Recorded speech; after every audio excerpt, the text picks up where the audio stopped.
are July 3rd on 3rd. My name is Tariq Peterson. I'm the curator at this museum. I come from Daytona Beach, Florida, born and raised, and I graduated at University of North Florida in Jacksonville.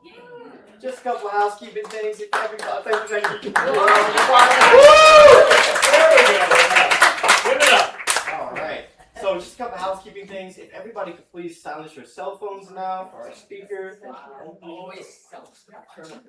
And I also have some exciting announcements to share. First up, looking ahead to next month, grab your lunch and join us right here on Wednesday, August 5th from noon to 1 p.m. for our August Brown Bag Lunch event. This event is titled The Revolution Comes to Florida, Bernardo de Galvez and the Siege of Pensacola.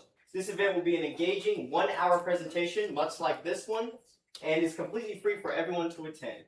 The presenter will be Dr. James Cusick, a specialist in 18th and 19th century Florida history, and the curator of P.K. Young Library of Florida History at the University of Florida.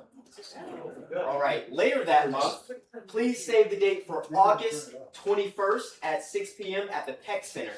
I'm excited to announce that we are celebrating the second exhibit in our opening 250th series titled The 250th Relationships and Conflict.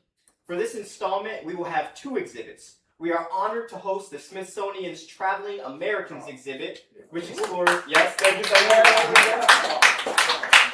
you. So this exhibit called The Americans is going to explore how deeply intertwined American Indians are in the history, popular culture, and identity of the United States.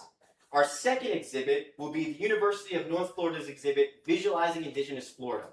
This corrects misconceptions about Native Americans through contemporary Indigenous art. Doors will open early at 5:30 p.m. and again, that is at the Peck Center. Following the presentation, we will head over to the museum to view the exhibits and enjoy some light refreshments. If you have any questions about the brown bag or the exhibit opening, please contact me. My email is tirik@ameliamuseum.org, and my information will be on the cards in the back. All right, next, join us on Labor Day, Monday, September 7th, for our annual Community Appreciation Day. Admission to the museum will be completely free all day long, and there will be activities and games for children from 10 a.m. to 2 p.m. Finally, look ahead to the fall. Make sure to mark your calendars for Saturday, October 10th. We are hosting Gravesite Chronicles, stories of life, love, and legacy at the Box Bellow Cemetery. Guided history. So we will have guided history tours that will run throughout the day from 9 a.m. to 4 p.m. Tickets will be available in September, so just check our website for that one, okay? And now it is my pleasure to welcome tonight's guest speaker. He is a retired U.S. Navy captain, a military history author, and a renowned scholar of nonprofit management, authoring the first nonprofit organization handbook in 1979. Please give a warm welcome to Dr. Tracy Connors.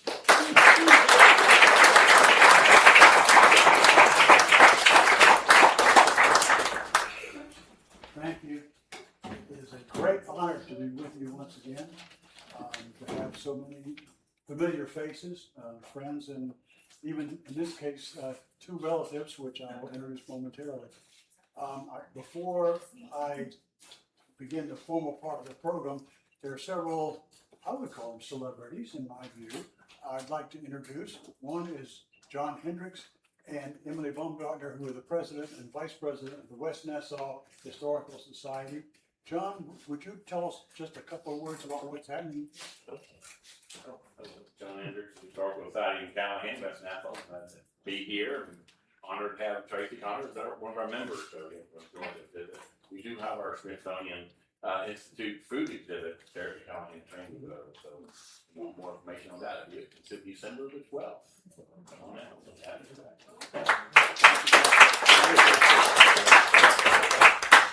And my companion and best friend for in December 65 years. My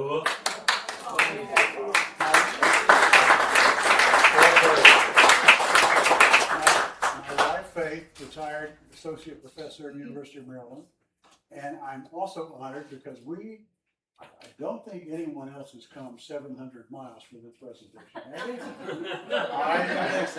I didn't think so. But I am personally honored tonight by being able to welcome my grandson, William McCarnes, and his friend, Jack Jones, William just graduated from Virginia Tech, chemical engineering degree, and Jack.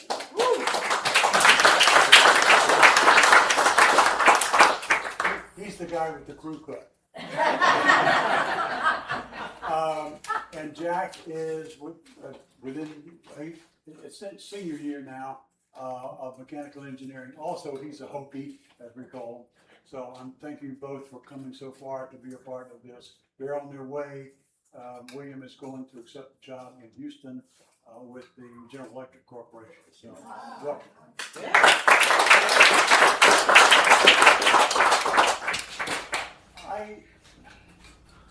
Hard to explain. You're going to see this presentation in a few minutes. And I want to thank Tariq for putting together all the technical stuff to make this happen. It brings together the authentic history of the St. Mary's and presents it with the additional research and analytical capabilities of artificial intelligence. All right. So that is something I don't think you've been exposed to yet, but we're going to see it here as applied to the St. Mary's River this evening. All right. But I want to point out that the museum has an absolutely essential role, because the foundation for all of these extrapolations, if you will, is authentic history. And that's what Amelia Historical Museum does so well. Maps, oral histories, documents, and all the other documentation that they do so well, and they're continuing to expand their collection.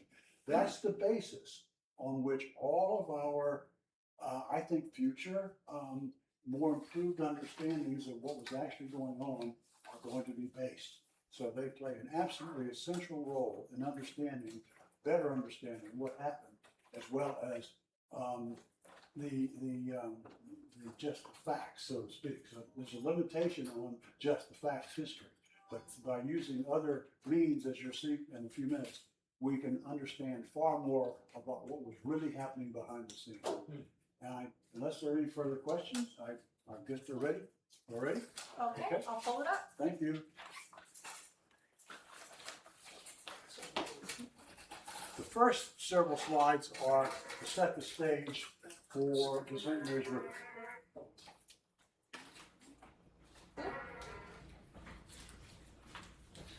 wonder if anyone's going to recognize the symphonic excerpt that I used here, because it's a river, all right? What famous river did Smetana immortalize with his tone poem? Yeah, it's my favorite music. Moldau. Moldau. Yes. There we go. That's the one. Let me see. I'm doing clicking here. They're making the necessary connections. I'm just making sure it's live. Our beautiful St. Mary's River.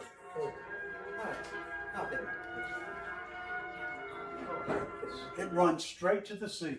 Yeah. I promise this is me hooking up the audio.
Good evening, and thank you for being here. Tonight's presentation is about the St. Mary's River, not simply as a boundary line between Georgia and Florida, not simply as a scenic waterway, and not as a collection of isolated historical events, but as a dynamic historical system. The river begins in the Southeastern edge of the Okefenokee Swamp. then follows the backside of Trail Ridge, an ancient dune formation, before finding its way through the ridge near McClenny. From there it turns north, gathers volume gradually, reaches Traders Hill, and then bends eastward, winding through sandy soils left behind by earlier changes in sea level. That geography matters. Before there were forts, ferries, steamboats, timber mills, roads, railroads, towns, or county boundaries, the river had already created a corridor. It shaped movement, access, settlement, resources, conflict, commerce, and memory. Over time, the river served many roles. It was a geographic corridor, a borderland, a military route, a commercial artery, a ferry and landing network, a timber river, a steamboat route, an industrial system, and in many places today, a landscape of memory. So tonight, we will not ask only what happened along the St. Mary's River. We will also ask, what does the river reveal? It reveals how places rise, change, adapt, and sometimes fade from economic importance as larger systems shift around them. It shows how transportation shapes power, how human motives endure, how communities adapt, and how memory preserves meaning after older functions change. We will also ask why those events occurred, why similar patterns repeated, and what this river story helps us understand about how communities rise, change, adapt, and are remembered. The central idea is simple. The St. Mary's River did not decline. The river remained. The human systems built around it changed. Tonight we will follow its transformation over more than 3 centuries. When people look back at the St. Mary's River, it is easy to describe the story as one of decline. We see vanished towns, quiet landings, former ferry crossings, abandoned mill sites, old roads, cemeteries, and place names that no longer hold the economic importance they once did. But that interpretation can be misleading. The river itself did not decline. The St. Mary's remained, still flowing through the same landscape, still shaping place, memory, and identity. What changed were the human systems built around it: transportation, commerce, timber, labor, markets, settlement, technology, and memory. So the question for tonight is, what kind of story is this? If we tell it only as decline, we miss the larger pattern. The more accurate story is transformation. River functions were replaced, commercial routes shifted, communities adapted, changed function, or faded from economic importance. Memory preserved what markets left behind. That is the frame for this presentation. Not a failed river, but a changing historical system. The river remained, the systems changed. To understand the St. Mary's River, we need to see it. This slide makes the central framework more explicit. The St. Mary's River was never just water. It was part of a larger system: geography, transportation, markets, labor, timber, technology, settlement, politics, and memory, all interacting over time. When transportation changed, the river's role changed. When timber markets expanded, the river became a working economic corridor. When steamboats appeared, river mobility increased. When railroads, roads, and trucks redirected movement, older river functions weakened or shifted. So when we talk about change along the St. Mary's, we are really talking about change within a larger human system. The river remained. The systems organized around it changed. Before we move into qualitative historiography, we need to begin with a caution. Facts are essential. Without dates, places, documents, maps, newspapers, artifacts, cemeteries, and remembered experience, history becomes speculation. The foundation of this presentation is authentic history, but facts by themselves are not always enough. A timeline can tell us that Fort Tonyn was burned, that the Treaty of Coleraine was negotiated, that Traders Hill became important, that Kings Ferry developed around a crossing, that timber mills operated along the river, and that railroads and roads later redirected commerce. But a timeline alone does not fully explain why those things happened, why certain places mattered, why systems changed, or why similar patterns appeared again and again. That is the limitation of just the facts history. It can preserve events without always explaining the forces beneath them. To understand the St. Mary's River as a historical system, we need both evidence and interpretation. We need to ask what happened, but also what the evidence reveals about geography, economics, transportation, technology, human motivation, adaptation, and memory. That is the bridge from history as chronology to history as understanding. Once we have gathered the facts, the next step is to connect them. That is the movement from history to understanding. History can tell us that Woodstock mills existed, that timber was cut, that mills operated, that people worked and lived there, and that the community eventually faded from economic importance. Those facts matter, but understanding comes when we ask how those facts fit together. What made this place useful? Why did timber become dominant? How did the river shape opportunity? What changed when transportation systems shifted? What happened when extraction, labor, technology, markets, and geography all came together in one place? This is where qualitative historiography becomes useful. It gives us a disciplined way to move beyond isolated facts without leaving the evidence behind. We begin with the record. We build the narrative. Then we ask what that narrative reveals about human motives, economic systems, technology, environmental cost, community formation, adaptation, and memory. QH does not replace history. It helps history speak more clearly. The question is not only what happened, but why the pattern repeated. To understand why history unfolds as it does, we have to look beneath events to human motivation. People do not act in history as abstractions. They act because they seek security, survival, profit, advantage, land, labor, influence, community, and protection from risk. Communities, governments, and institutions often act from similar motives, though on a larger scale. That matters for the St. Mary's River because its story is not only about forts, treaties, ferries, towns, mills, steamboats, and railroads. It is also about why people created, used, defended, expanded, and eventually abandoned or replaced those systems. Fort Tonyn reflected security and control of movement. Coleraine reflected diplomacy, land ambition, and the desire for order. Traders Hill reflected commerce and access. Kings Ferry reflected movement becoming community. Woodstock Mills reflected timber, labor, capital, and market advantage. Railroads and roads reflected the continuing desire to move goods faster, cheaper, and more reliably. The principle illustrated here is change evolves, but motives endure.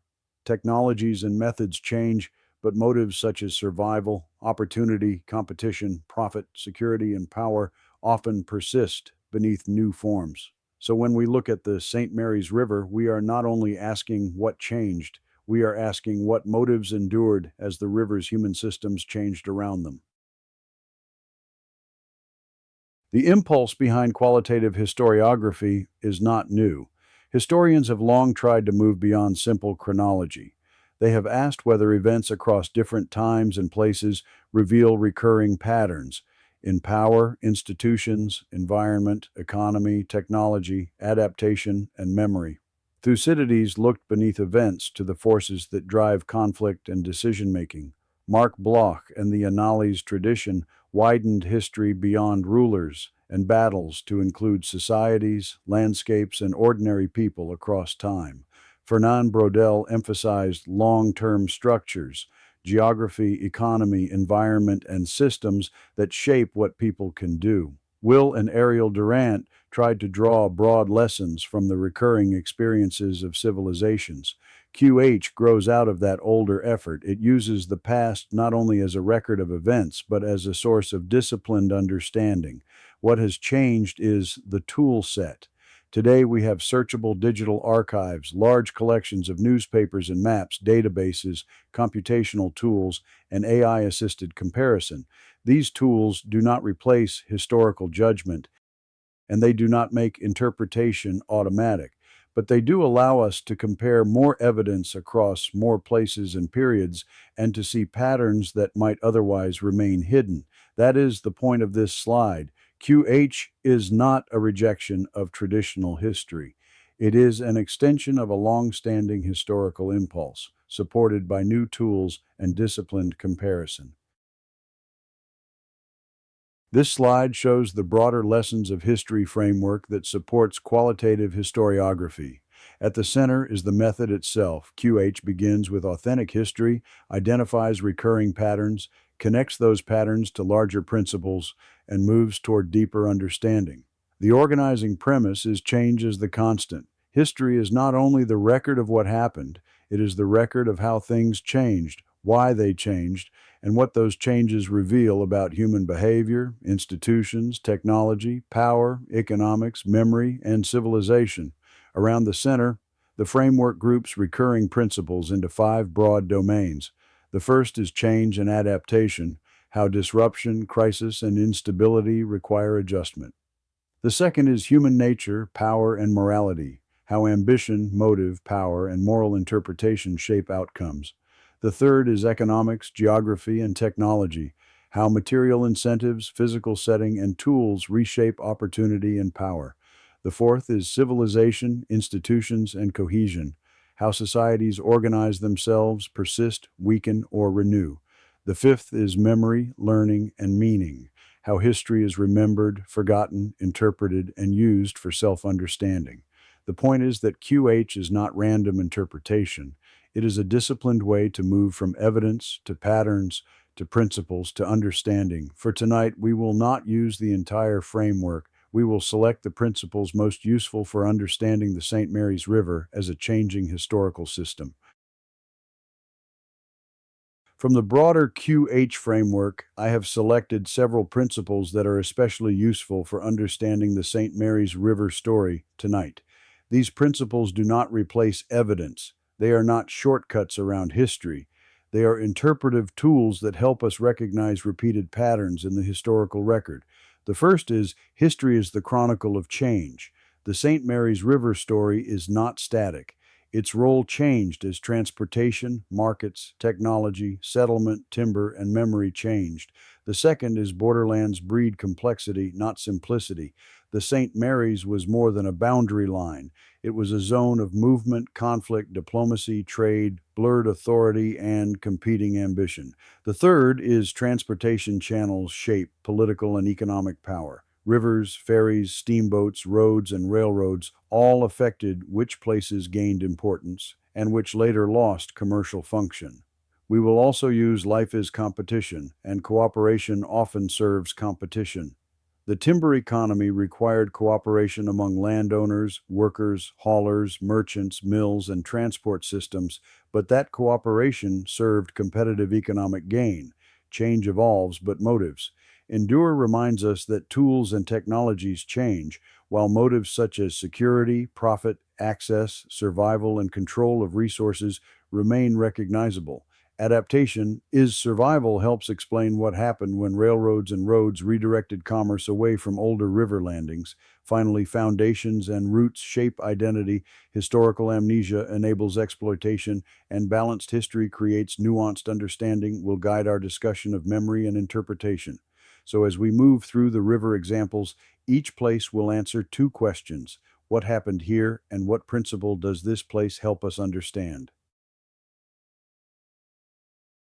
This slide shows the basic pathway of qualitative historiography.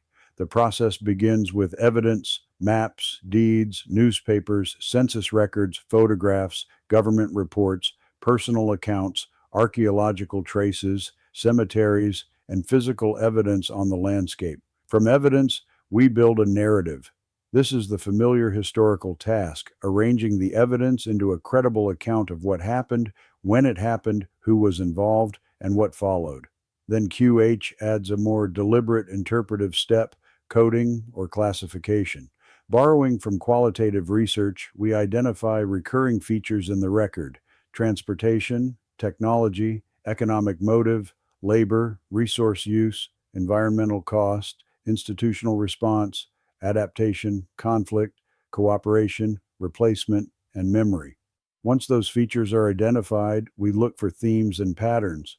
Woodstock Mills, for example, is not only a sawmill story, it is also a transportation story, a resource extraction story, a labor story, a community formation story, and a story of systems change. From those patterns, we cautiously identify principles or lessons. These are not slogans and they are not predictions. They are historically grounded insights that help explain why patterns recur.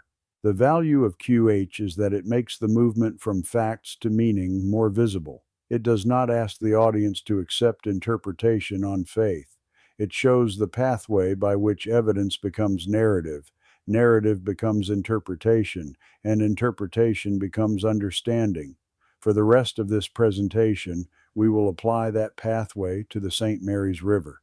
Each place we examine will serve as both a historical example and evidence of a larger pattern.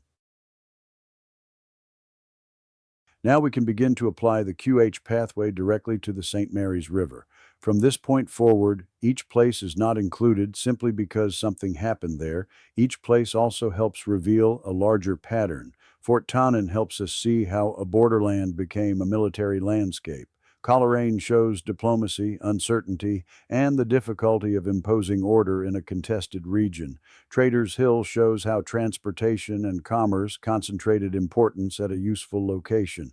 Camp Pinckney shows how a place can remain while its function changes. Kings Ferry shows how movement can become community and memory. The Timber River shows how economic opportunity organized cooperation in pursuit of competitive gain. Steamboats show how technology extended the older river system. Woodstock Mills shows what happens when timber, labor, capital, transportation, technology, and markets align. Railroads and roads show how new transportation systems redirected economic advantage. The memory landscape shows how meaning can remain after older functions fade. So each example will answer two questions. What happened here and what does it reveal? That is the value of QH. It allows us to treat local places not as isolated stories, but as evidence of larger historical patterns. After geography created the first system, the St. Mary's River became something more than a natural feature. It became a boundary between different political, legal, economic, and cultural worlds. At different times, the river separated Spanish Florida from British and later American Georgia. Eventually, it became the state boundary between Florida and Georgia, but in practice, the river was never simply a clean line on a map. It was a borderland. People crossed it, traded across it, fled across it, patrolled it, disputed it, and tried to control it. Native nations, traders, settlers, soldiers, smugglers, fugitives, officials, and land speculators all operated within the same river corridor. That is why this slide illustrates the principle borderlands breed complexity, not simplicity. The St. Mary's was not just a divider. It was a zone of interaction, a place where trade, migration, resistance, blurred loyalties, military movement, and competing authority came together. This helps us move from what happened to why it mattered. The river's geography created opportunity, but the boundary created tension. The same corridor that enabled movement also made the region difficult to govern, defend, and stabilize. So this stage of the river's story is not simply about drawing a boundary. It is about what happens when geography, authority, ambition, and human movement meet in the same place. Fort Tonyn gives us our first specific place where the borderland principle becomes visible on the ground. The fort stood near the St. Mary's River in what is now the Kings Ferry area of Nassau County, Florida, close to the river crossing that later helped define the Kings Ferry community. During the Revolutionary War period, it served as a British frontier post, built to help defend East Florida and control movement along the Georgia-Florida borderland. In 1778, during Georgia's renewed expedition against British East Florida, Fort Tonyn became a focal point of military movement along the river frontier. British forces abandoned and burned the fort rather than allow it to fall into Patriot hands. The following day, fighting at Alligator Bridge showed how quickly movement along the St. Mary's corridor could turn into armed confrontation. Fort Tonyn also reminds us that the river's military meaning did not end with one campaign. The St. Mary's Corridor continued to matter during later periods of border tension when American, Spanish, Native, Patriot, and British interests all overlapped around East Florida. The principle illustrated here is borderlands breed complexity, not simplicity. Fort Tonyn shows why. The river was not just a boundary, it was a strategic corridor. The same route that could move traders, settlers, and supplies could also move soldiers, raiders, refugees, and patrols. The derived lesson is this: where boundaries meet movement, geography becomes strategy. The St. Mary's mattered because controlling the river meant controlling access, security, and movement through a contested landscape. Coleraine represents the effort to turn a borderland into a more orderly system of diplomacy, settlement, and commerce. Located on the Georgia side of the St. Mary's River, Coleraine became important in the 1790s because river access, frontier diplomacy, native sovereignty, settlement ambition, and federal authority all came together there. Its best-known moment came in 1796 when the United States negotiated the Treaty of Coleraine with the Creek Nation. The treaty addressed boundaries, trade, and federal authority in a contested region where native nations, settlers, traders, land speculators, and governments all had competing interests. The principle here is borderlands breed complexity, not simplicity. Coleraine was not just a treaty site, it was an attempt to impose order on a complicated river borderland. The lesson is that a promising location endures only when geography, authority, security, commerce, and confidence reinforce one another. Traders Hill shows how geography became economic opportunity. Located near the upper navigable reach of the St. Mary's River, Traders Hill connected river movement with overland routes into the surrounding interior. That made it useful for trade, travel, ferries, communication, and local government. Its importance came from function, not size. Traders Hill mattered because movement concentrated there. People, goods, information, and authority all pass through or near it. The principle illustrated is transportation channels shape political and economic power. River towns did not rise by accident. They became important when they solved movement problems, crossing the river, reaching markets, moving timber, receiving supplies, or connecting isolated communities. Traders Hill's later loss of importance was not simply local decline. It reflected a larger shift in how movement and commerce were organized. The lesson is this: a place becomes important when it sits at the right point in a transportation system.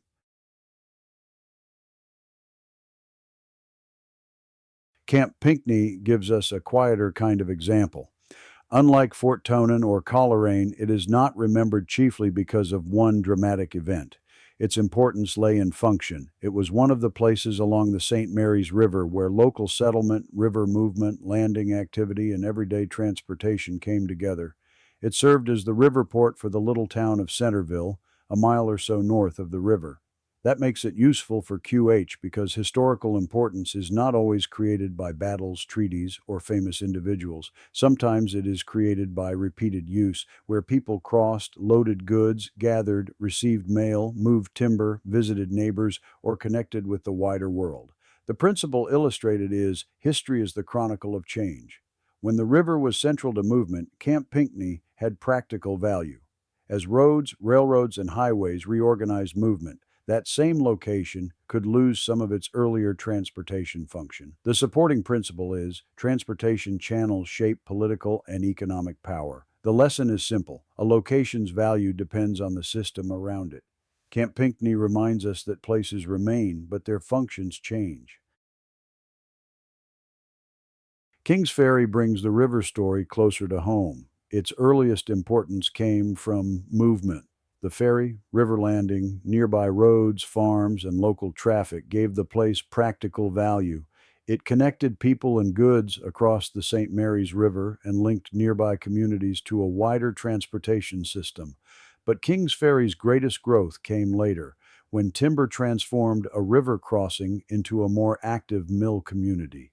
In the last half of the 19th century, first one sawmill, then two, operated there, drawing on timber, labor, river access, local roads, and outside markets. That industrial activity continued into the early 20th century, roughly until the timber economy weakened around 1915. So, Kings Ferry was not simply a ferry place. It became a sawmill site, a working river community where transportation, timber, labor, and market demand came together. The principle illustrated is transportation channels shape political and economic power, but the fuller lesson is that transportation creates the opportunity for growth only when other systems align. At Kings Ferry, the ferry and landing mattered, but the sawmills plus deep water access to shipping gave the community its greatest economic momentum. The supporting principle is foundations and roots shape identity. People worked here, traded here, lived here, buried their dead here, and passed memory forward. Kings Ferry reminds us that transportation creates function, industry can magnify it, and memory preserves its meaning. The next stage of the river story is the Timber River. For much of the 19th century and into the early 20th century, the St. Mary's River and its surrounding forests were drawn into a larger timber economy. Trees were no longer simply part of the landscape. They became resources, cut, hauled, rafted, floated, milled, shipped, and sold. This was not just an environmental story or a sawmill story. It was a system story. Timber connected landowners, woodsmen, laborers, teamsters, raft hands, mill operators, merchants, river landings, boats, roads, investors, and distant markets. Each part depended on the others. A tree had little commercial value unless it could be cut, moved, processed, transported, and sold. That is why this slide illustrates the principle life is competition. Cooperation often serves competition. Timber production required cooperation at every stage, but that cooperation served a competitive purpose: securing timber, controlling transportation, reaching markets, making profit, and gaining advantage. The supporting principle is change evolves, but motives endure. The methods changed: hand labor, animal power, river rafts, steam equipment, mills, railroads, roads, and trucks. But the motives remained familiar: opportunity, profit, survival, expansion, and control of resources.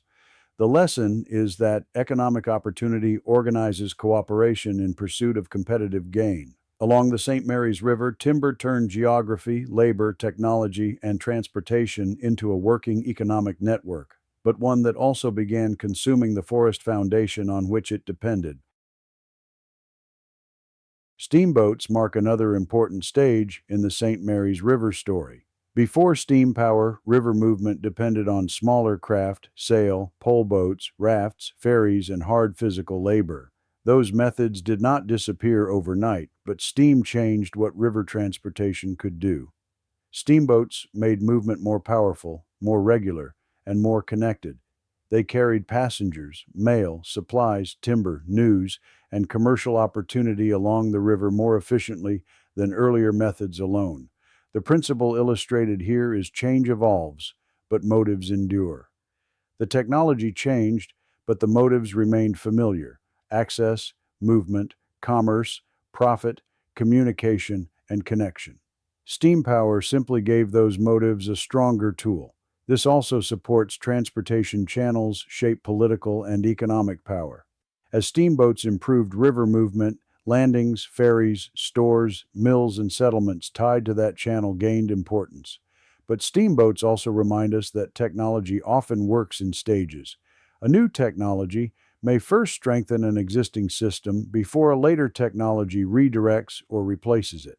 On the St. Mary's, steam power deepened the river's economic importance for a time. Later, railroads and roads would shift movement away from some river functions. The lesson is this: technology can extend an existing system before later technologies replace or redirect it.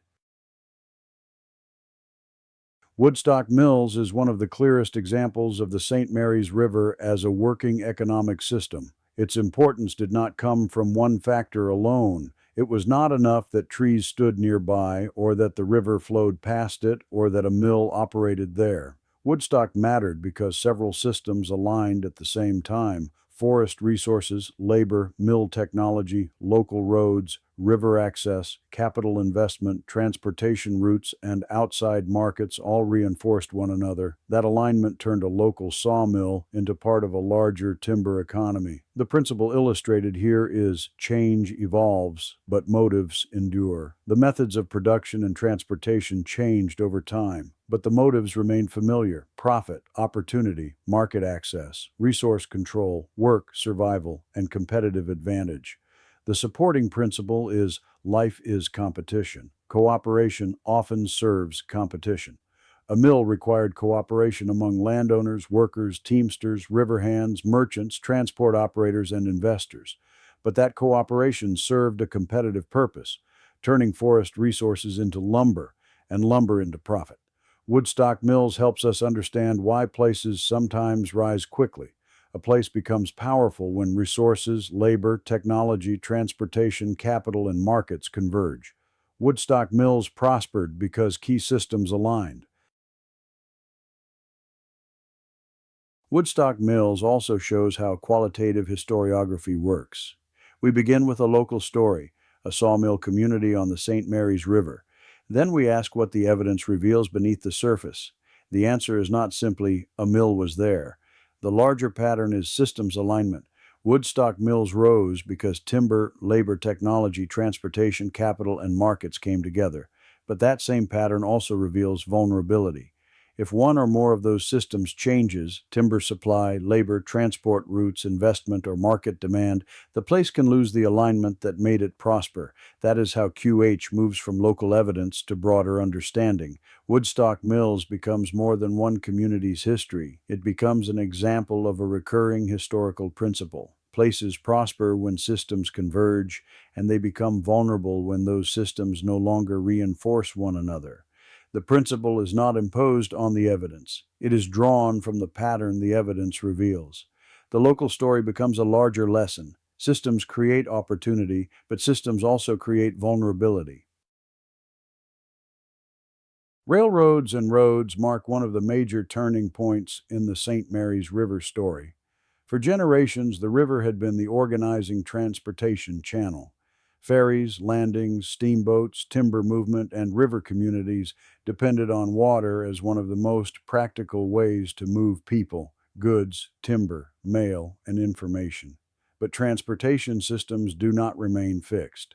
As railroads expanded, and later as roads, bridges, automobiles, trucks, and highways became more important, movement was redirected. The river did not disappear, and it did not lose its historical importance. But some functions that once depended on the river shifted to newer transportation channels. That change affected river communities differently. Some adapted, some changed function, some became quieter, some remained as residential places, local communities, or memory landscapes. Others were bypassed by the new routes of movement.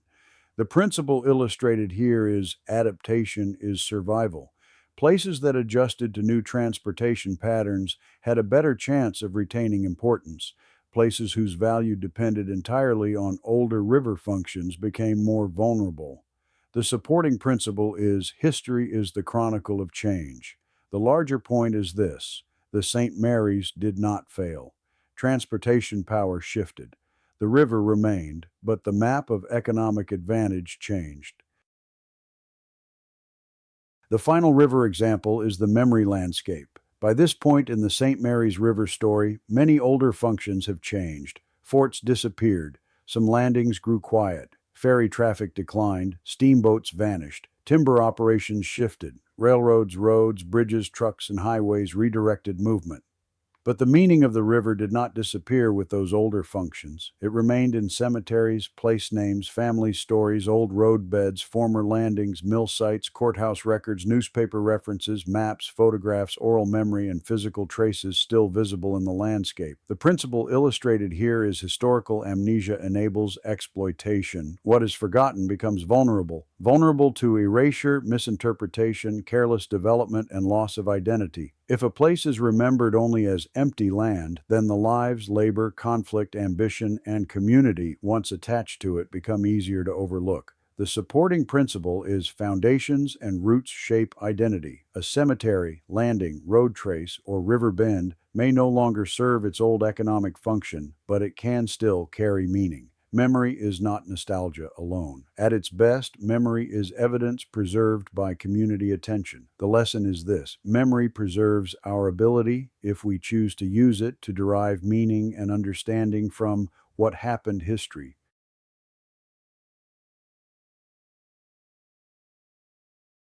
This slide uses Woodstock Mills to illustrate the value and fragility of memory. The same could be said of other vanished or diminished riverside places, including Orange Bluff, Kings Ferry, and many smaller landings along the St. Mary's. Woodstock Mills did not disappear all at once. It faded as the system changed. War damaged the mills. Railroads shifted advantage inland. Highways and new routes later bypassed the river. Buildings disappeared. Families moved. Records scattered. Memories thinned. But when memory fades, we lose more than names and places.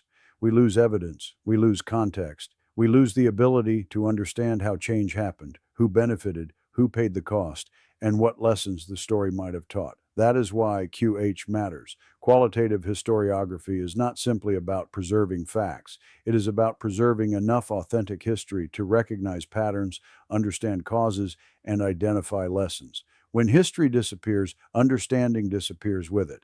And when history is deliberately reshaped for political, economic, or cultural advantage, the loss is even greater. Woodstock Mills reminds us that history must be recovered, recorded, questioned, and interpreted with discipline. What we remember can teach us. What we forget can mislead us. And what others erase or distort can limit what future generations are able to understand.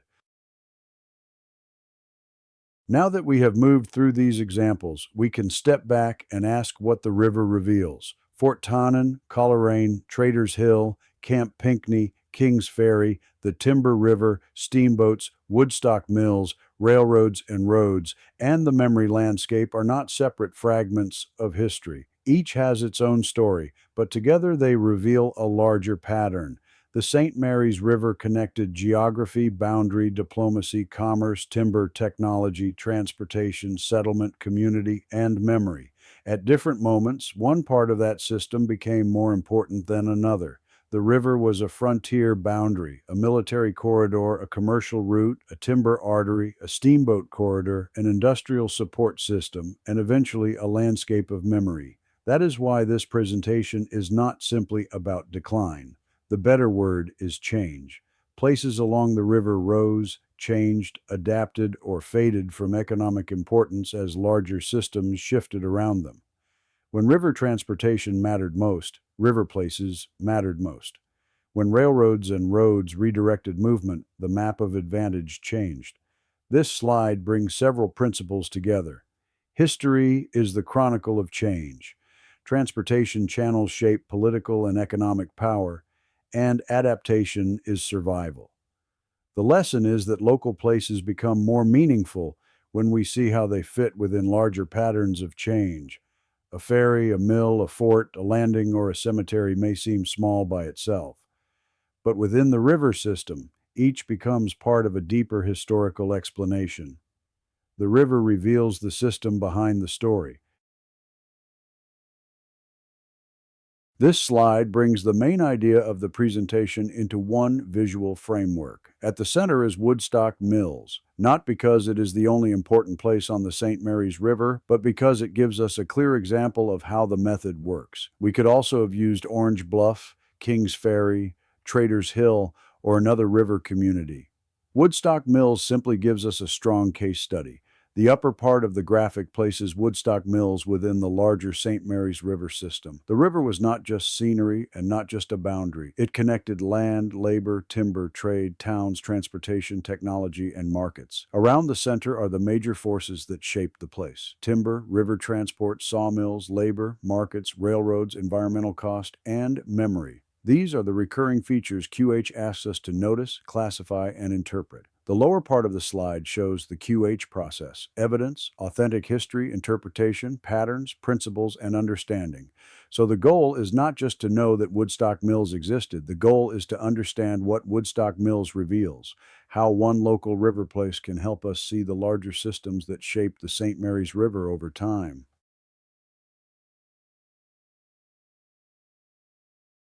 At this point, we return to the central question: is the St. Mary's River story a story of decline?